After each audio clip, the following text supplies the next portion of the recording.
Assalamualaikum warahmatullahi wabarakatuh. Waalaikumsalam warahmatullahi wabarakatuh. Teman-teman, jumpa lagi dengan saya Lulu Retna dan Mbah Kendil.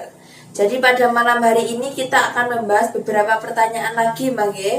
Seperti biasa pertanyaan-pertanyaan dari teman-teman semua satu demi satu akan kami jawab. Jadi harus bersabar teman-teman. Sebelum kita lanjut ke video selanjutnya, saya ingatkan bagi kalian yang sedang menonton video ini yang belum subscribe, silahkan dipencet tombol subscribe-nya, kemudian kalian aktifkan tombol loncengnya supaya kalian tidak ketinggalan video terbaru dari channel ini. Oke, kita langsung ke pertanyaan yang pertama saja ya, Mbak. Jadi yang pertama, apakah yang dimaksud dengan dukun berkedok agama? Itu kan yang lagi booming saat ini, Mbak. Ya. Sugeng Rayu kami nanggih. Selamat malam saya ucapkan. Kami akan menjawab semampu saya tentang apa yang dimaksud Dukun yang berkedok agama. Kita melihat, memilah dan memilih, atau kita menggarisbawahi tengah, apakah yang dimaksud dukun berkedok agama. Kalau si dukun itu menggunakan kepentingan pribadi dan kita memakai dengan alat-alat atau ayat atau bacaan Al-Quran, kemudian kita jualkan, artinya kita kan menolong orang pakai jasa, tapi yang kita pakai adalah ayat-ayat Allah, itu bisa diarani atau bisa disebut kedok. Tapi kalau kita itu menolong orang, kita tidak berpikir tentang uang, itu tidak bisa dikatakan kedok.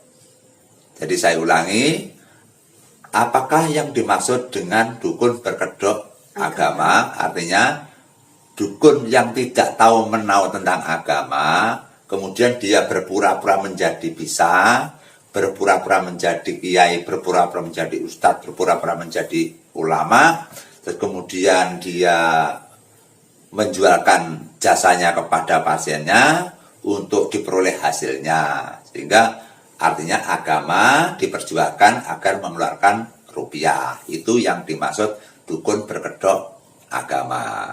Jadi, tapi jikalau asalkan dukun itu sendiri berniat baik, menolong orang tanpa pamrih, artinya menolong orang tidak pakai trik, tidak pakai tipu daya, tidak pakai rekayasa, terus kemudian tidak mempunyai isi hati untuk menipu pasien, kemudian tidak ngakal-ngakali pasien, tulus ikhlas, apa yang kita pelajari, apa yang kita pelajari pada saat kita berguru kepada sang guru, kemudian dipraktekkan dengan baik-baik, tentang berhasil dan tidaknya kita tidak menjanjikan. Jadi kadang-kadang kan ada yang dipastikan, pokoknya nanti alatnya komplit, terus kemudian kita sungguh-sungguh pasti berhasil. Yang penting harus ada syaratnya sekian juta, kan itu yang dilarang, Mbak. Jadi belum sampai dikerjakan kita sudah memprediksi pasti berhasil nanti, asalkan ada syaratnya atau ada tebusan untuk membeli peralatan. Nah, itu yang kita tidak diperbolehkan, yang dilarang. Sehingga kalau kita sebagai paranormal atau dukun, sehingga jangan sampai kita disikerso gitu loh. Jadi kita ada pasien datang, terus kemudian dia minta tolong, sikapilah dengan hati yang tulus untuk menolong tanpa pamrih sama sekali. Niati nolong orang itu aja. Diniati tak tulung aku, mbok menawa iso dadi seduluran. Niati seduluran. Utawa golek amal, tak nulungi wong ben entuk amal. Gampangane ngoten. Lah, tentang misalkan si pasien nanti, biasanya kalau orang Jawa itu sudah biasa. Kalau minta tolong pasti belum sampai berhasil saja sudah memberikan uang tempel atau amplop, Mbak ya. Itu kita tidak perlu kita basa-basi dirahasiakan. Iya. Setahu saya begitu. Jadi kalau ada pasien datang ke rumahnya sesepuh minta tolong, belum sampai dikerjakan atau belum sampai berhasil sudah dikasih amplop. Itu tanpa diminta. Tanpa diminta, itu biasanya seperti itu. Bagaimana pandangannya tentang itu, Mbak? Iya. Iya kan? Iya. Pripun, Mbak? Yang pertama adalah kita menolak. Artinya menolak itu, yang menolak bukan lahirnya gitu loh. Lahirnya menolak, oh mboten usah, pun mboten usah. Tapi batinnya yo ndak oleh gitu loh. Iya. Kalau kita mboten usah Bu, mboten usah. Tapi mboten usah tangane ngeten nggih wangka anu ta niku. Mboten usah, tapi sing isto ngeten kan mboten ikhlas, mboten tulus. Jadi lek sing sae lek dereng dikerjakan lek dhuwit-dhuwit sampun to mboten usah. Binjing mawon lek pun berhasil. Nah, niku langkah pertama. Langkah kedua, ini ditampi mawon mboten napa-napa. Wong niku kita tidak minta, kita tidak nyuwun. Dia yo ngongkon, dia kan ngongkon perintah. Ya, minta tolong. Misalkan dia ikhlas diberi ya diterima aja. Ucapan matur nuwun nggih Bu, matur nggih Pak. Kula niki mboten njaluk. Lan jenengan bengsine mengke tasih kira monggo yang tetep mawon. Kula pun enten arta teng griya. Ngoten malah sae. Atau diterima saja dilebokne kantong enggak masalah. Yang penting enggak narjet gitu loh. Yang penting enggak narjet, enggak meminta, enggak mengada-ada. Yang kedua, upayakan bahwa pasien itu datang tidak bertele-tele dengan persyaratan gitu loh. Enggak usah dikasih persyaratan yang minyak, tetek bengek, pembang dan sebagainya. Diusahakan jangan sampai seperti itu. Kalau saya begitu pandangan saya tidak menyarankan pada siapapun gitu. Saya tidak menyarankan, tidak nuturi, ndak merintah nih. Andai kata saya menjadi dukun, andai kata saya menjadi paranormal, andai saya menjadi sesepuh yang dipercaya untuk menolong orang. Kalau saya begitu, misalkan ada orang minta tolong, kalau dia mengasih uang, ya saya kantongi aja. Sebenarnya kita tidak minta. Syukur bagi kalau dia kelihatannya orang tidak punya, hanya pakai bidang ontel, ya uangnya dikembalikan aja lah. Pun Pak, buat usah. Binjing pun kasih mawon. Nah, diwaksul nih. Gini buat burung tetap kita kembalikan. Gitu loh. Jadi artinya apa? Kita berusaha itu menjernihkan batin tuh. Biar kita hatinya kita itu bersih gitu loh. Kalau namanya uang semua orang butuh.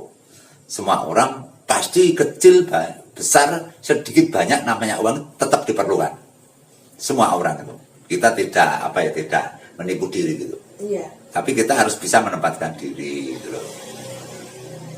Yang kedua, kalau bisa sebelum dia memberikan uang, Bu, niki pun kula pahami kasus jenengan.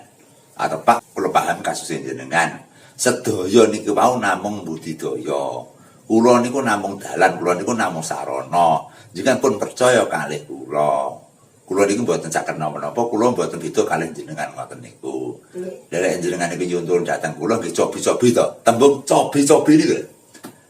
Coba-coba nanti saya mintakan permohonan kepada Yang Kuasa. Saya minta kepada Allah, nanti semoga Allah memberikan jalan jenengan saged berhasil. Yang pertama, yang kedua, andai kata nanti tidak berhasil Pak Bu, nggih pun dukane kula, pun nyeneni kula namung sekedar bantu. Jenengan kudu paham riyen, lek jenengan niku mengke nekan kali kula, anggur kula mboten sida mawon nulungi. Nggih. Mboten sida. Niku pernah tak cak Mbak Lulu ya? Nggih, pernah. Nah, saya setiap ada pasien-pasien gitu kan pemirsa. Jadi saya dipaksa berhasil saya nggak mau. Gitu. Jadi saya bilang ini hanya saya membantu. Kulo ini kan jenengan nggih sami mawon mboten ten bedane. Napa sampeyan garap teng griya piyambak, napa sampeyan dungane kula wari carane. Ngantuk kula wari carane pemirsa. Nggih. Tak kasih caranya gitu loh. Nah, itu usahakan kita itu yang transparan gitu loh. Nggih. Transparan aja. Tidak berani memastikan. Tidak berani memastikan. Jadi saged kula namung bantu, ingkang nentokne mengke nggih tetep sing gawe urip. Upami mengke boten berhasil nggih pun ngatos jenengan duka. Ngoten lho.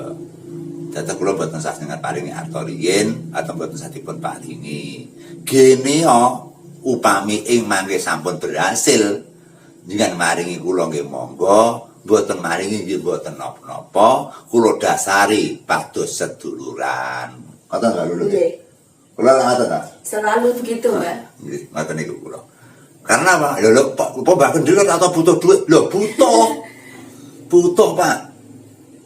Tapi carane golek duit niku kan nggih mboten kedah kalih pasien to. Nggih. Ngoten lho. Namanya orang kekurangan ekonomi tiap hari itu lek kula nggih serut pangkat kurang gak lho. Nggih. Kula nggih tiyang ingkang sarwa kurang. Sarwa kurang ekonomi pas-pasan, tapi saya usahakan jangan sampai nanti terlilit dengan masalah pasien gitu loh. Mungkin lah kita terlalu narset pasien, ini mungkin lah ini ada berhasil kan dirasani, dilok nih atau dikukat itu terus kan ribet nih kemungkinan malahan. Jadi lek kerso nggih kula bantu, lek kasil nggih pun bunga, boten kasil nggih pun kula datang kula. Lah mengke lek pun kasil maringi arta nggih monggo, boten maringi nggih boten napa-napa. Dulure niku tetep panggah ngoten. Nah, ngoten niku lek kula ngoten niku. Kerusakan ngoten niku, ngoten kecien. Seiling kula ngoten. Nggih. Kecien niku. Kecien kula niku pertama kali dijaluk tulung tiyang niku uni kula insyaallah mboten melayu ke mriku. Lah dalam pikirannya awake dhewe, pikiranipun tiyang ingkang nulungi kala wau, pokoke kaya-kaya niku kita tuh tidak bisa apa-apa, berhasil dan tidak kita ndak tahu. Yang penting kita bacakan doa, semoga orang tersebut nanti bisa terselesaikan masalahnya, itu aja gitu loh. Biar diopeni sing ngawur, karena pasien niku kan enten sing openi dhewe. Nggih. Sing openi sing gawe urip niku. Jadi kita itu kuasanya apa itu loh, kan ndak punya kuasa apa-apa gitu Pak ya. Nggih. Sehingga kalau kita misalkan mampu kita misalkan kecil, kita katakan kecil aja. Kalau kita memang nggak ngerti agama, pemirsa, seperti saya saja lah, kita nggak perlu menyebut nama orang. Seperti saya sendiri saja, itu saya memang tidak paham betul tentang agama. Dan saya bukan keturunan alim ulama, dan saya bukan keturunan santri, dan saya bukan keturunan kiai, dan bukan keturunannya orang-orang yang pintar tentang agama. Tapi mbah-mbah saya di era zaman kala bendu, ceritanya mbah kula niki penderek Pangeran Diponegoro, nenek moyang kula Mbah Haji Dul Karim jenenge niku nggih. Semenjak kasih Pangeran Diponegoro kan 1825 Mbak nggih. Niku mawon pun munggah kaji, Mbak. Nggih. Turun kula niku pun munggah kaji. Tapi turun dateng Mbah kula pun mboten nyantri, ngoten lho. Tegese mboten ngedekne pondok utawa langgar atau masjid mboten. Tapi king turun niku tetep panggah agama mboten pindah, tetep agama panggah Islam ngantos sak menika. Dados upami ing mangke awake dhewe sane Jawa, kita niku golek nulungi nggih tata cara Jawa. Reh ning awake dhewe niku agamane Islam, apa to eleke kita itu membaca doa-doa dengan agama kita.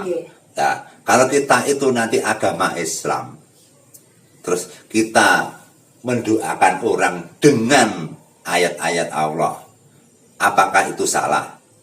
Karena sejak kecil saja sudah diberi bacaan-bacaan, Pak. Iya. SD kelas 1, 2, 3 itu sudah diberi ajaran sholat. Nggih.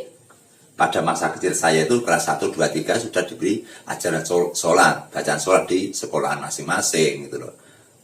Nah, kalau toh bacaan sholat sudah dipelajari hingga kita tua, kita pernah dengar di TV, dengar di musola, dengar itu di mimbar-mimbar, dengar di TV, di HP bahwa doa ini untuk ini bisa. Apakah kita tidak boleh untuk menerapkan doa ini dipakai untuk ini?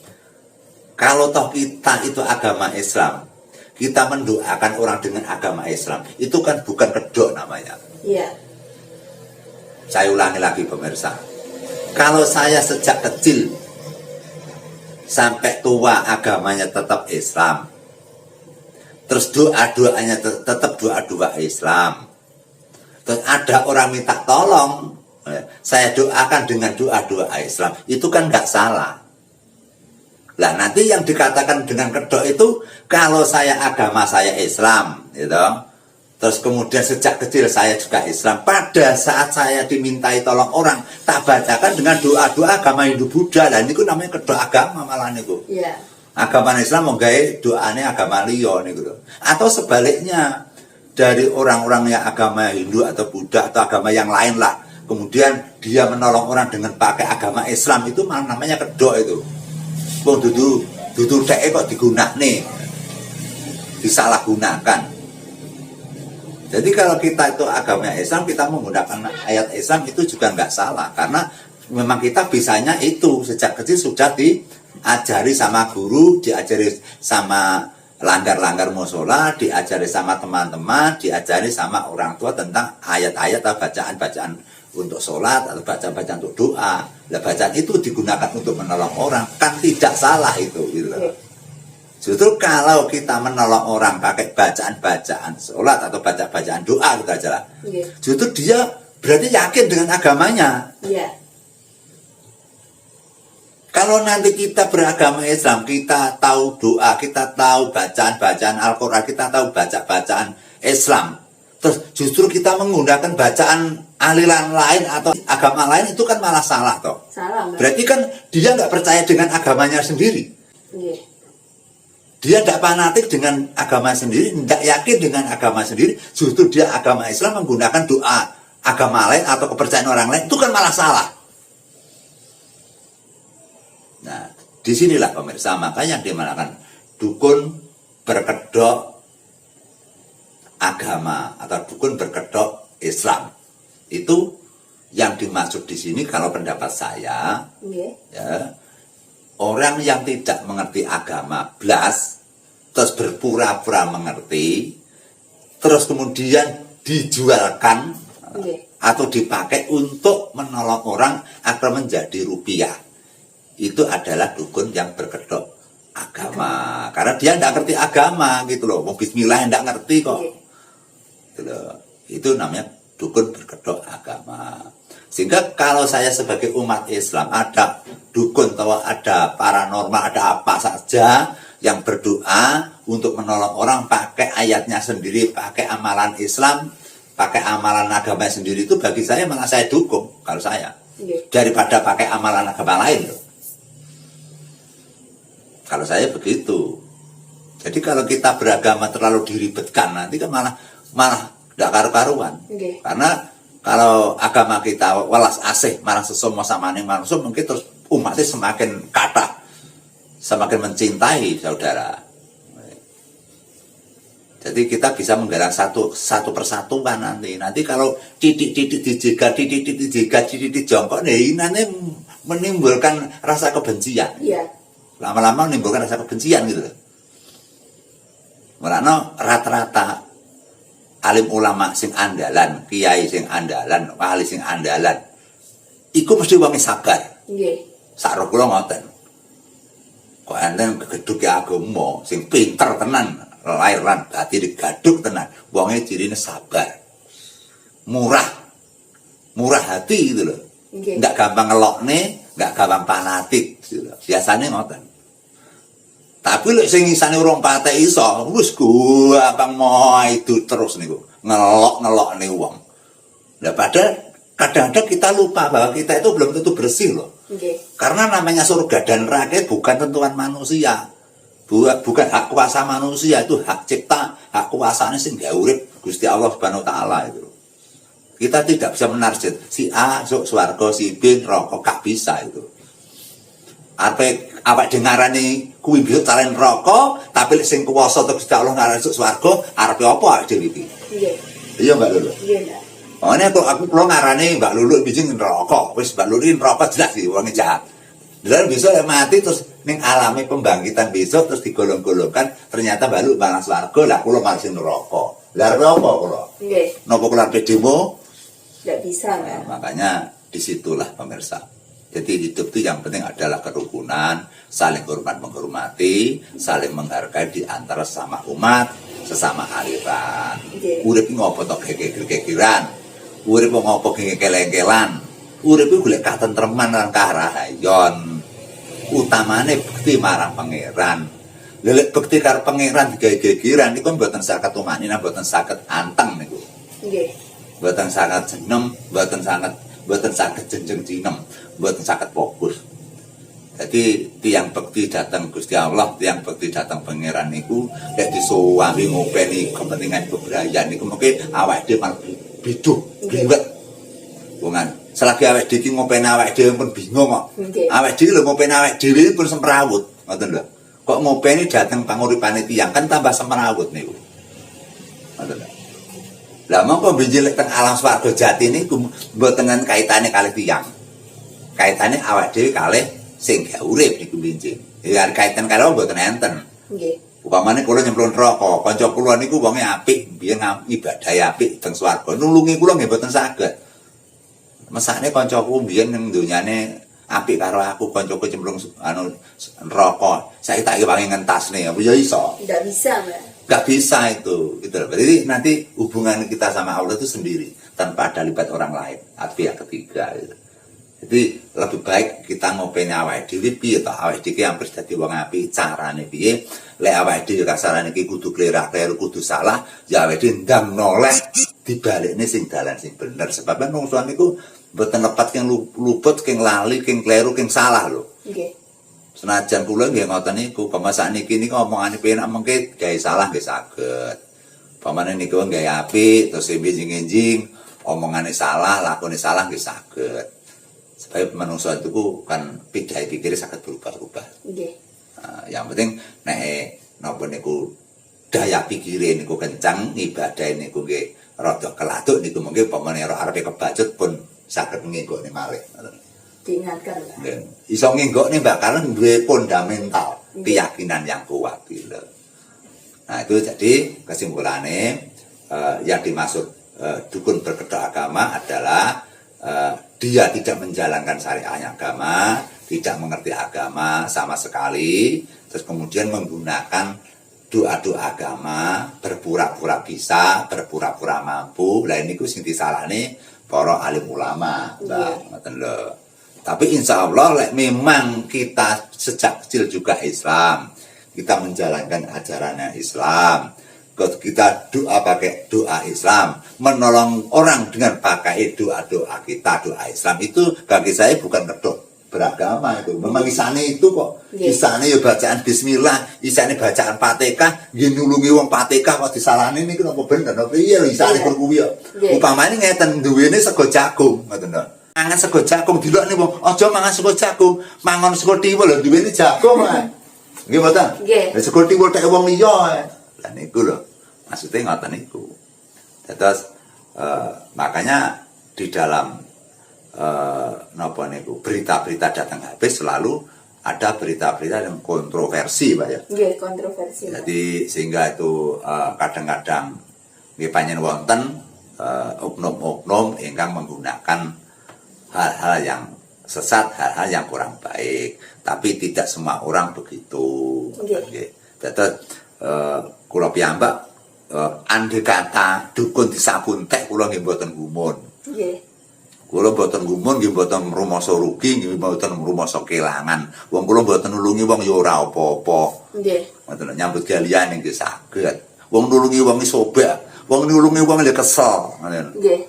Lelah mikir ngendeng melek ora tahu turu ngoten lho. Nggih mboten, Mbak? Nggih. Nulungi wong niku mboten tanggung jawab. Lek mboten kasus diparani pun dredeg lho pemirsa. Pamane kula nulungi si B, cek ditelepon, "Halo, Assalamualaikum, Mbah. Pripun, Mbah? Niki pun enten 3 sasi kok derenten anu niku ketingkatan to, Mbah. Derenten reaksine, Mbah. Niku mawon pun dredeg lho.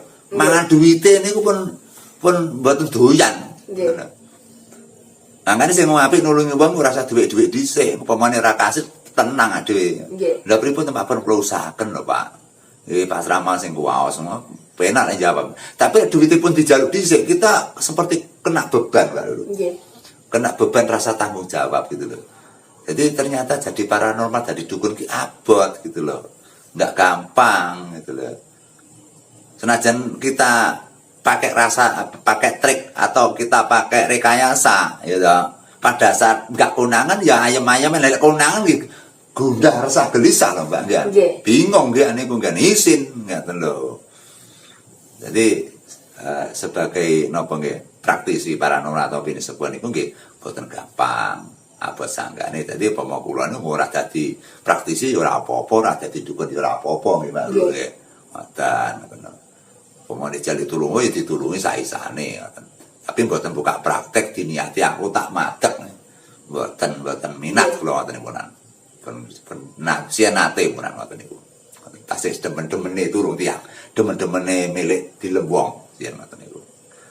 Terus saya kembalikan lagi bahwa ada memang sosok oknum sing bukan kapasitasnya terus kemudian berpura-pura mengaku bisa. Itu yang disalahkan oleh agama, yang disalahkan oleh beberapa orang. Makanya terjadi persengketaan antaranya Gus Samsudin dengan pesulap Mira itu kan ada korban-korban yang diperkirakan merugikan masyarakat gitu loh. Kita bicara nanti saja Mbak itu Mbak. Yang jelas ini saya jawab bahwa dukun yang berkedok agama adalah dukun yang sepertinya seolah-olah dia menjual agama, seolah-olah dia pinter agama, seolah-olah dia menguasai jaringan gaib, seolah dia menguasai keberhasilan, kemudian untuk alat menipu pasien agar pasien percaya dan mau membayar kepada kita. Itu yang dilarang gitu loh. Tapi kalau memang kita sejak kecil sudah agama Islam, sejak kecil sudah diajarkan bacaan-bacaan Islam, bacaan-bacaan sholat, bacaan-bacaan doa, terus pada saat ada orang minta tolong, kita doakan pakai bacaan kita yang sudah pernah kita pelajari, otomatis ya tidak salah itu. Gak masalah bagi saya begitu. Tapi pendapat penjenengan monggo. Pendapat tiang ini kan buat mesti podo. Pendapatan kula, pendapatan ulama mungkin pun mesti malih. Karena ulama semakin menggunakan tafsir-tafsir, menggunakan yang pemilihan yang lebih lembut lagi. Lek kata wong Jawa kula niku namung agal mawon. Wong Jawa niku namung patokan, namung gampang. Becik ketitik ala ketara sapa sing cidro pahyune bakal sirna.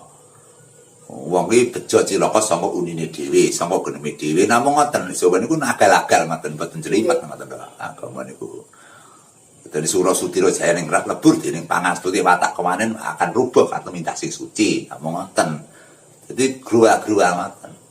Jadi nek cara kula nggih misalkan selama kita belajar sejak kecil pakai ayat-ayat Quran, pada kita menolong orang yang penting dengan tujuan apik, kita tidak menipu orang, tidak trik, tidak rekayasa, dibacakan seikhlasnya, sebisanya, berhasil tidaknya dasar kita gagahin, dasar kita sumbarin, dasar kita jampang nih, kita serahkan saja, pastinya juga diberitahu bahwa nanti betul berhasil pun juga loh Pak, Bu, kalau nampak sudah membantu, jadi kalau ini namun manusia biasa, sing buat berdoa lain jenengan, pemone pasien moro ora duwe-duwe ya ora sah ngersulung, lek duwe-duwe wong ikhlas ya ditopo.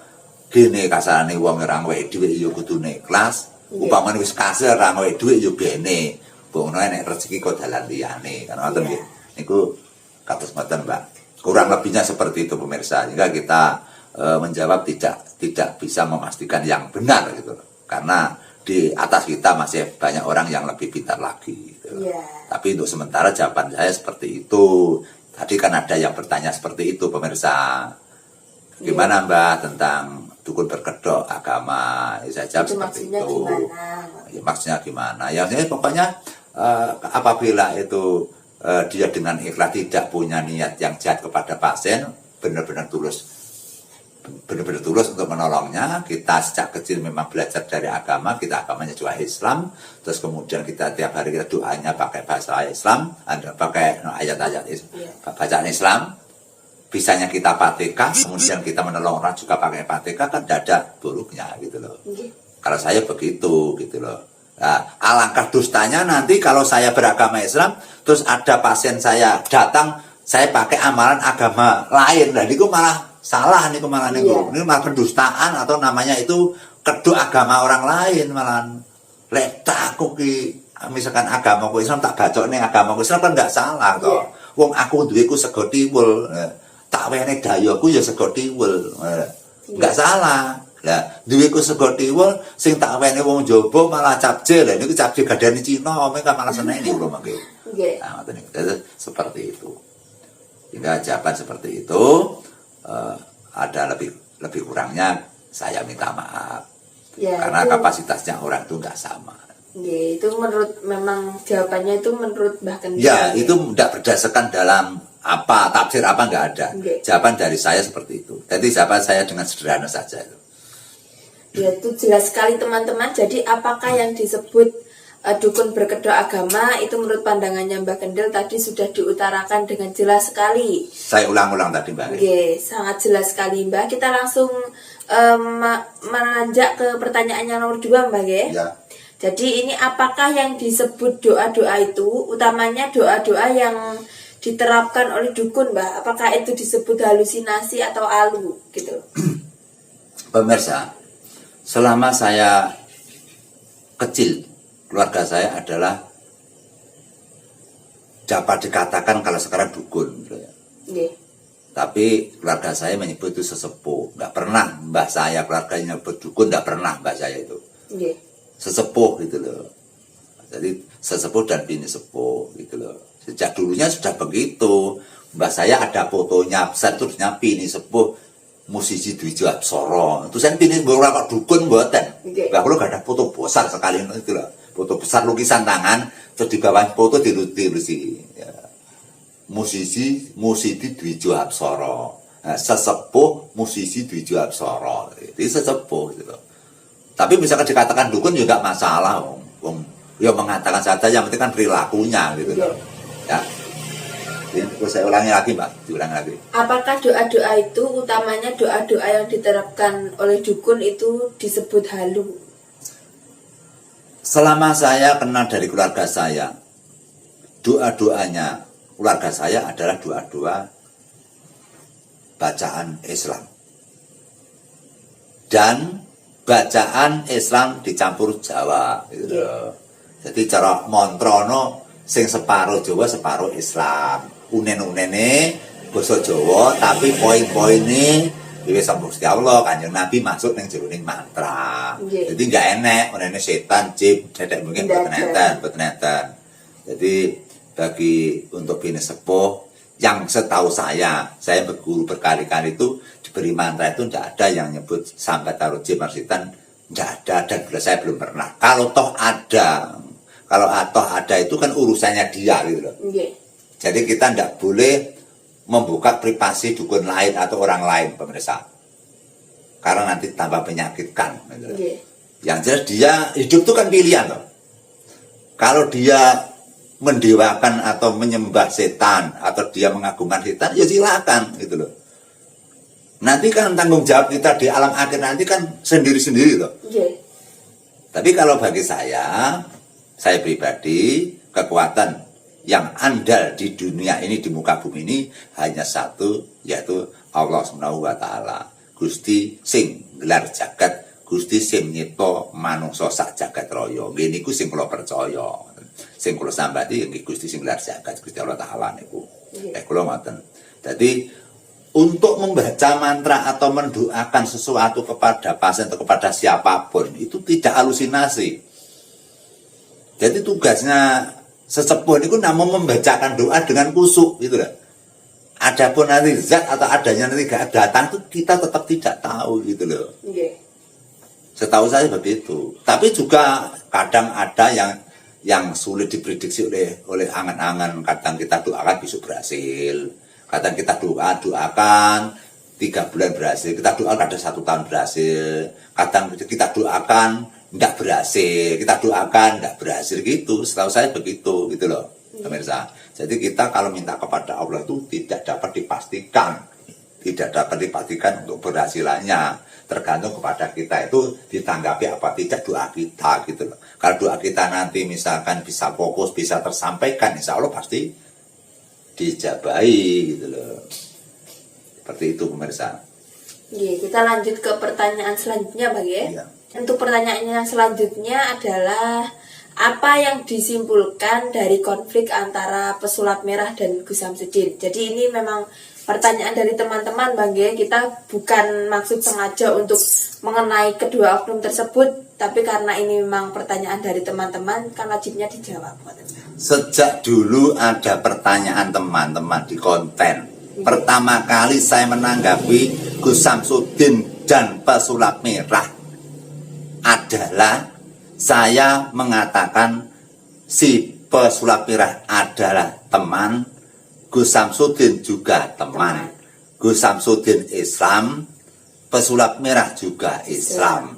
Maka kedua belah itu mbok jauh saling untuk memaafkan, karena nanti berita yang sepele akan menyolot hal yang besar. Tapi kan nyata toh Mbak. Iya, sudah berapa bulan saya bilang dulu. Iya. Cik urung patek geger seperti ini loh. Iya. Dulu itu belum begitu besar. Saya sudah prediksi gitu loh. Nanti akan semakin besar, semakin besar. Nanti kalau dijar nih, ini sampai negara geger nanti. Betul pemirsa. Ini sampai nanti golongan ini grup sendiri, golongan ini membela itu sendiri, dari aliansi ini membela itu, dari agama ini membela itu, dari agama ini membela ini. Akhirnya apa? Orang-orang yang ingin menjajah Indonesia itu malah bertepuk tangan pemirsa. Adanya masyarakat kita antara A dan B bertengkar, itu orang yang benci dengan NKRI, dia senang memanfaatkan celah-celah ini untuk menghancurkan bangsa dan negara gitu loh. Makanya jauh sebelumnya saya sudah bilang, mari kita minta maaf. Bagi yang salah ya dipenjara saja gitu loh. Tapi ndang selesai gitu. Pemerintah ndang ikut andil, ndang diselesaikan. Mosok to pejabat sak Jawa Timur ndak iso ngatasi wong loro iki. Kok aneh timen. Wong loro yang ngatasi ora iso lho. Mari kita selesaikan, bapak-bapak pejabat. Mesake rakyat kabeh ngomong ning kuwi ning gendure ning ndi-ndi gon. Jadi mari kita kumpulkan, cepat kita rukunkan. Apabila ada salah satu yang salah, ya nanti dikasih pelanggaran. Apakah hukuman, apakah absensi, apakah dipenjara, apakah suruh berjanji tidak akan mengulangi lagi. Itu kan caranya kan banyak loh. Tapi jangan selesai gitu. Jadi setiap negara pasti ada seperti itu. Udah umum udah diplek dan rampung, umum udah plek dan rampung gitu. Nanti dijual nih dua di malah kondisi. Sehingga tanggapan sosok menceng-menceng gitu pemirsa. Banyak yang menceng, akhirnya malah tidak karu-karuan. Sehingga kita itu satu agama, satu negara. Sakit hati kalau nanti tatu-tatu semua gitu loh. Jadi memang manusia punya keluputan, punya salah. Wong arepe kleru ki ora bakal kleru gitu loh. Jadi mohon untuk rekan-rekan, teman-teman yang ada di YouTube semuanya, sikapi dengan dingin, sikapi dengan kebaikan hati dan kebersihan. Semoga apabila ada kesalahan kedua belah pihak itulah, mari kita sebagai warga negara yang baik memberikan maaf. Semoga hal ini segera selesai. Dan itu bagi saya tidak ada yang benar kok. Semua seperti pesulap merah juga enggak semuanya benar yang dibicarakan. Juga Gus Samsudin juga demikian, yang dibicarakan juga tidak semua benar itu. Artinya pesulap merah juga punya kesalahan, kecil besar semua orang pasti punya kesalahan. Pemirsa, enek uang kok enggak ngakon kesalahan itu bahaya itu. Wong saya sering kok enggak merasa salah, aku ngaku salah. Loh, betul pemirsa.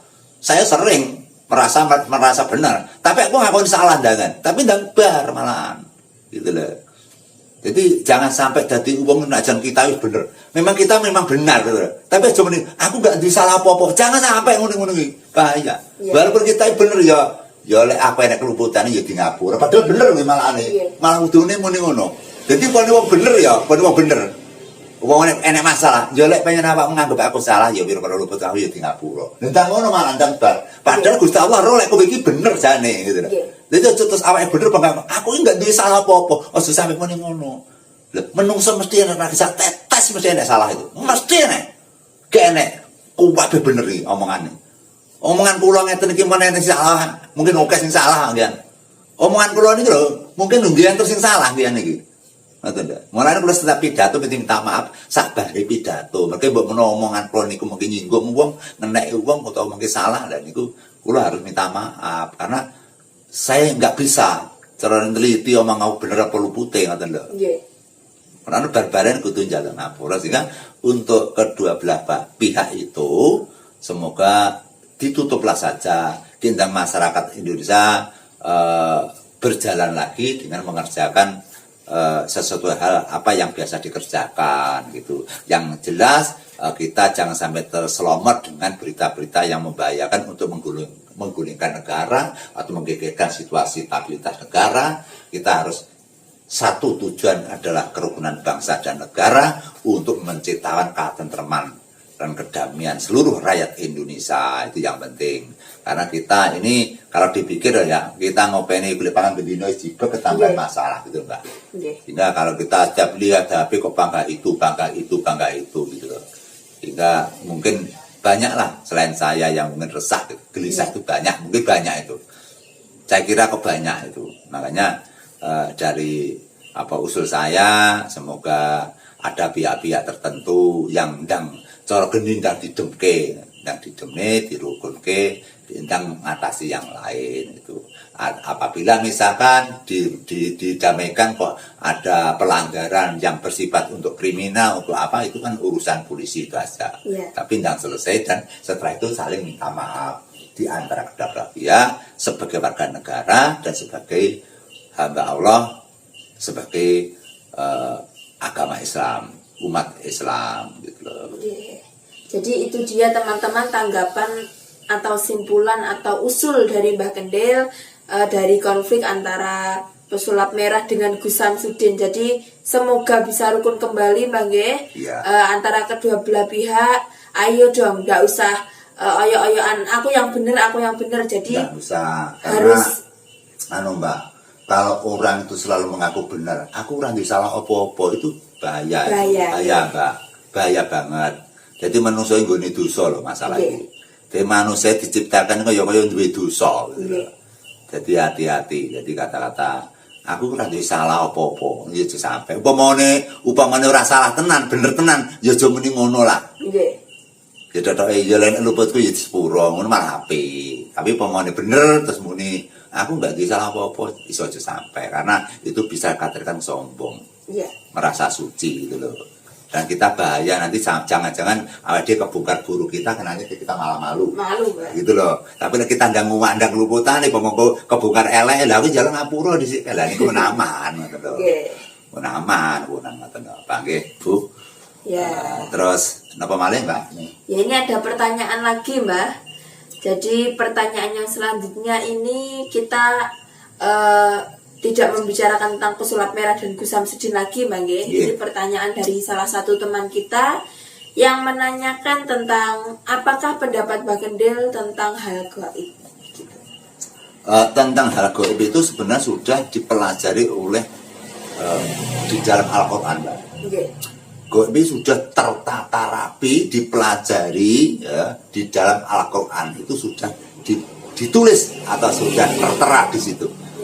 Sehingga kalau kita itu menerangkan sesuai dengan tafsir Quran atau inti hakikat di Quran, kita kesulitan. Karena kita bukan tokoh agama, kita bukan penterjemah Quran, bukan tafsir Quran, sehingga kita jawab yang semampu kita saja. Kalau tentang gaib saya hanya menggarisbawahi bahwa sesuatu hal yang tidak bisa kita pikirkan dengan nakal atau nolak itu saya anggap gaib. Pokoknya sesuatu apa yang aneh sekali ya, yang sulit diprediksi oleh pikiran dan hati, karena hati pikiran nggak gaduh ngomong nggak teko ditanggap gaib gitu loh. Terus kemudian gaib itu bagi saya dibilah-bilah banyak gitu. Gaib murni dari Allah, kadang gaib dari setan, termasuk iblis itu kan juga ada gaibnya itu Mbak. Kemudian gaib yang dari alam semesta, nah, itu. Jadi gaib dari Allah, gaib dari setan, gaib dari alam semesta. Terus kemudian gaib dengan jagat raya gitu. Jagat raya gaib kiamat gitu. Nggih. Gaib di jagat raya iki kabeh hancur lebur gitu. Jarane iki gaib jagat raya. Gaib dari Tuhan misalkan ada tsunami. Itu kan dari Allah itu. Kemudian misalkan ada orang yang hamil tanpa suami, itu kan gaib tuh. Ya Allah. Terus kemudian misalkan misalkan ada pohon kelapa misalkan toh itu bercabang 5 atau pohon kelapa misalnya berbuah pisang, itu kan gaib. Karena prediksi kita nggak bisa. Pohon kelapa kok berbuah pisang itu kan nggak mungkin. Itu saya katakan sudah juga gaib gitu. Jadi gaib itu kalau bagi saya sangat luas sekali. Intinya pokoknya pikiran kita tidak sampai untuk memprediksi, untuk meramal, untuk memikirkan, itu sudah kita anggap gaib. Setelah itu kita rangkum, masih dibagi lagi. Untuk manusia sendiri itu kadang-kadang bingung membedakan ini gaib dari setan atau gaib dari Allah, itu kan kita bingung. Iki kok ada gaib seperti ini, jadi sing gaib setan pas gaib kita lagi kita bingung karena kita kapasitas kita itu terbatas gitu loh. Nah, makanya untuk memilah dan milih seperti ini kita harus benar-benar belajar dengan apa yang dimaksud kepangeranan. Nah, belajar kepangeranan itu ada 2 bilik. Kita lewat mana? Kalau kita misalkan senang di Kejawen juga ada pelajaran tentang kepangeranan. Kalau kita memilih menguatkan dengan ajaran Islam, ya kita belajar dengan Islam. Yang jelas, setahu saya bahwa Al-Quran itu sudah tercipta, jagat raya isinya sudah lengkap yang ada di situ itu. Salah satu contoh saja, roh saja itu kalau di dalam Al-Quran selama jelimet sekali anunya itu, pengoreannya itu loh, mirsa. Jadi sukmo, roh itu betul-betul jelimet di dalam Al-Quran. Sehingga untuk menerangkan tersebut, kalau memang kita benar-benar tidak mengerti tentang Al-Quran, kita nggak perlu ngobrol-ngobrol itu, nanti kalau salah ucapan kita malah berbahaya. Maka kita yang gula saja, tapi sing selamat, sing penting sing rumah niki paham. Gaib itu banyak, seperti contohnya yang tidak dapat oleh akal. Ada seorang perempuan melahirkan anak, kemudian dilarang sama mbaknya, jangan makan pedas, jangan makan sambal. Terus orang yang beranak tadi, yang mencuri lombok nyambel sendiri gitu. Mbaknya nggak ada. Curi kesempatan. Terus makan lombok sama nasi. Akhirnya yang ngubah popoknya tadi kan mbaknya. Lah akhirnya tahu bahwa di kotoran bayi tadi ada biji lombok, pemirsa. Kan aneh. Nah, kita makan lombok itu bersama bijinya, ya, yang menyusui tadi loh. Kemudian masuk lambungnya yang menyusui. Dari lambungnya yang menyusui itu biasanya sampah-sampah yang ada di lambung itu kan dibuang lewat anus. Sari-sari makanya dikirimkan oleh ginjal, diedarkan seluruh tubuh. Lah, kok bisa? Ibunya makan lombok, anaknya berak biji lombok. Itu kan aneh. Lah itu kalau saya itu sudah saya anggap gaib itu aja. Biar tidak bertele-tele mikir gitu loh. Pemirsa. Makanya kalau saya dikatakan gaib itu seperti apa, ya penting gaib itu pikiran tidak gaduh, saya anggap gaib. Biar kita tidak bingung-bingung mikir gitu loh. Tidak bingung-bingung kita mengklarifikasi gitu loh. Adapun ada kesalahan, adapun kita dianggap wawasan kurang, ya monggo. Yang penting kita itu intine wong urip iki kan nambah marang Gusti. Intine namung niku golek munggah kula mboten sah rena-rena sing dadi pikiran, sing penting awake dhewe urip iki apik karo wong, terus kemudian menebalkan keimanan, kita percaya kepada Senggaru Allah SWT. Tiap malam kita sebut nama-namanya, apa yang diberitakan agama kita lakoni sudah cukup gitu loh. Bagi kula ngoten. Ngoten yang lain? Ya Mbak, ini ada satu lagi tambahan pertanyaan Mbak ya. Jadi memang tentang hal gaib itu ada yang percaya, ada yang nggak percaya. Padahal kan kalau kita pelajari Mbak ya, di dalam keagamaan sendiri pun juga mempercayai hal gaib. Terus kemudian dari perwujudan hal gaib itu sendiri Mbak, kadang kan menggambarkan sesuatu yang ada di dunia nyata. Contoh asap misalkan. Di dunia nyata juga ada asap. Tapi hal gaib juga bisa mengeluarkan asap. Itu kadang orang-orang itu mikirnya, alah ini rekayasa, alah ini bukan gaib. Itu gimana, Mbah? Kalau ada tanggapan seperti itu. Begini, namanya menungso itu memang pintar. Nggih. Menurut darane budaya budidayane menungso, Nggih. reka dayane menungso. Jadi lek menungso kuwi ora iso golek, isane ngreka daya. Paham sampean, Mbak? Nggih. Jadi lek menungso kuwi ora iso gawe to nyipta, ya reka daya, Nggih. ngakali. Nggih. Ngakali. Contoh gini. Ada kisah yang dinamakan keris empu gandring.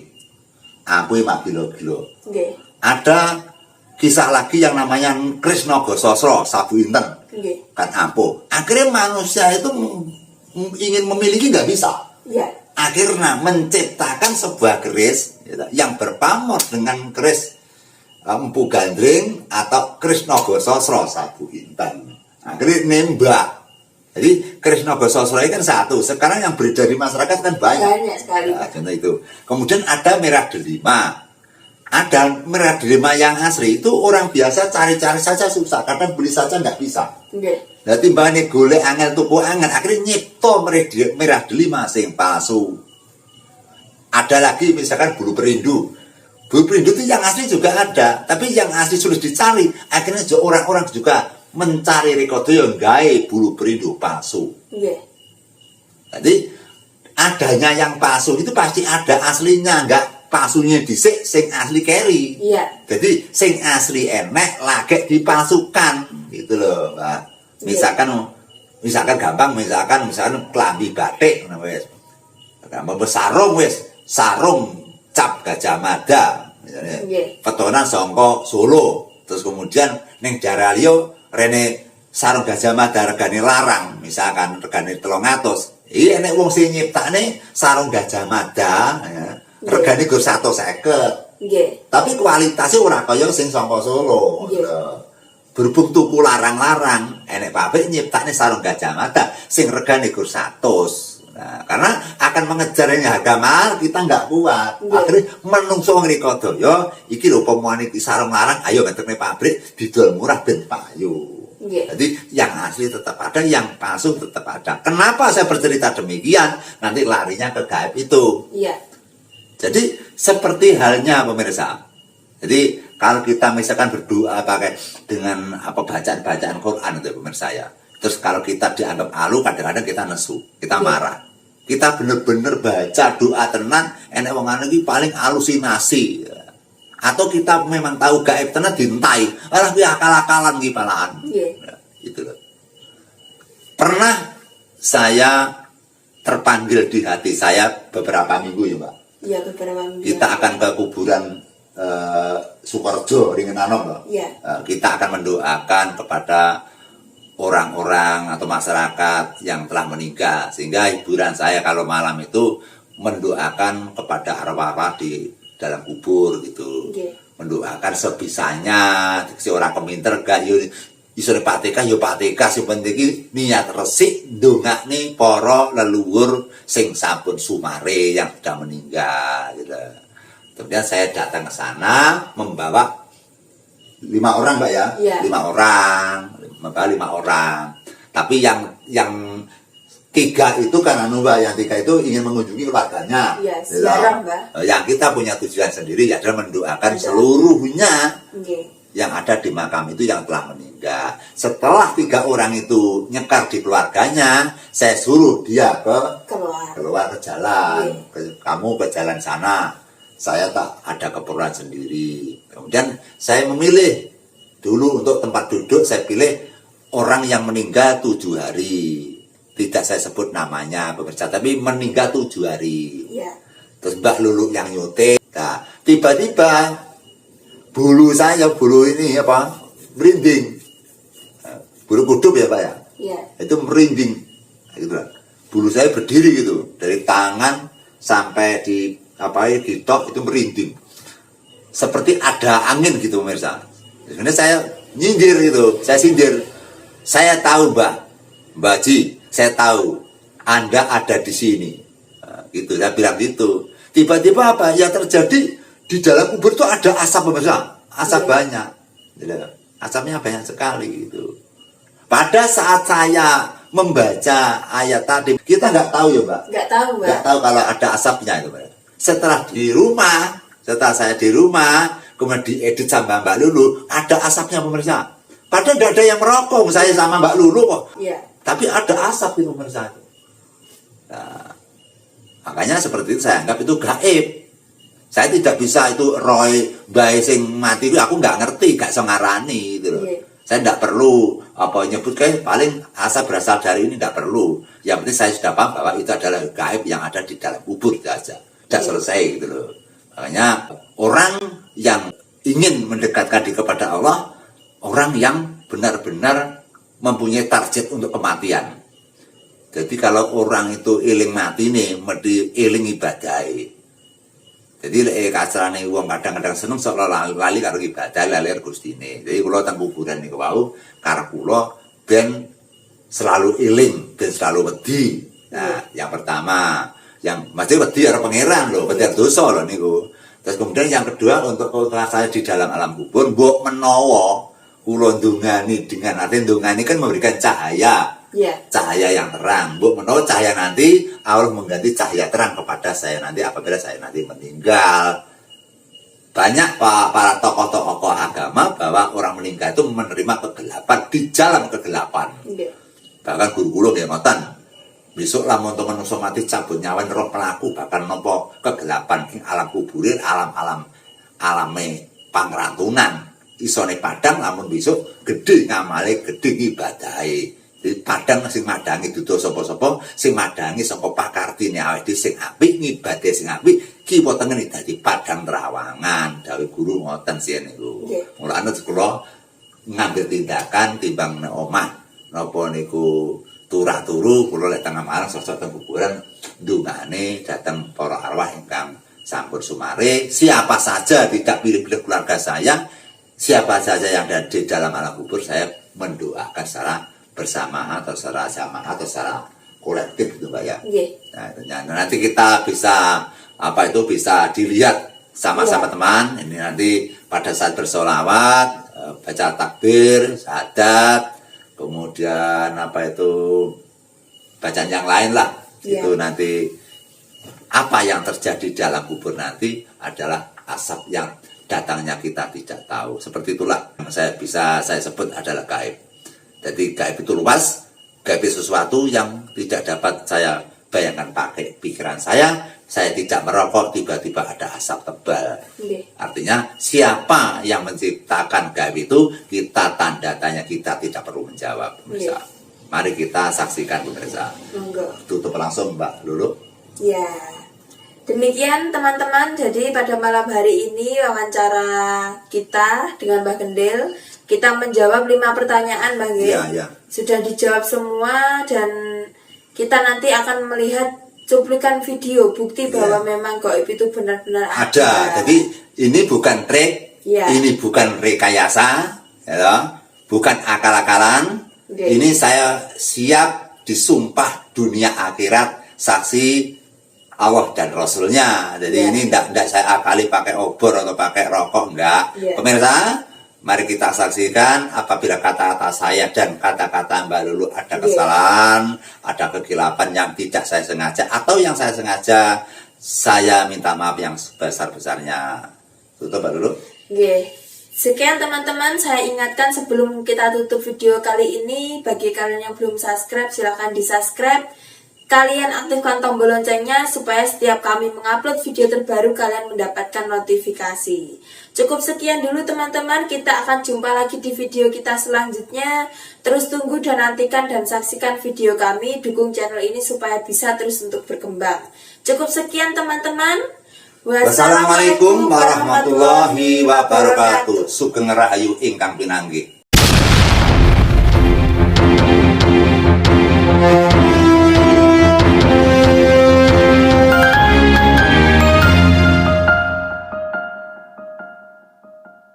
La ilaha illallah, la ilaha illallah, La ilaha illallah Muhammadur Rasulullah. La ilaha illallah. La ilaha illallah. La ilaha illallah Muhammadur Rasulullah. La ilaha illallah. La ilaha illallah. La ilaha illallah Muhammadur Rasulullah. La ilaha illallah. La ilaha illallah. La ilaha illallah Muhammadur Rasulullah.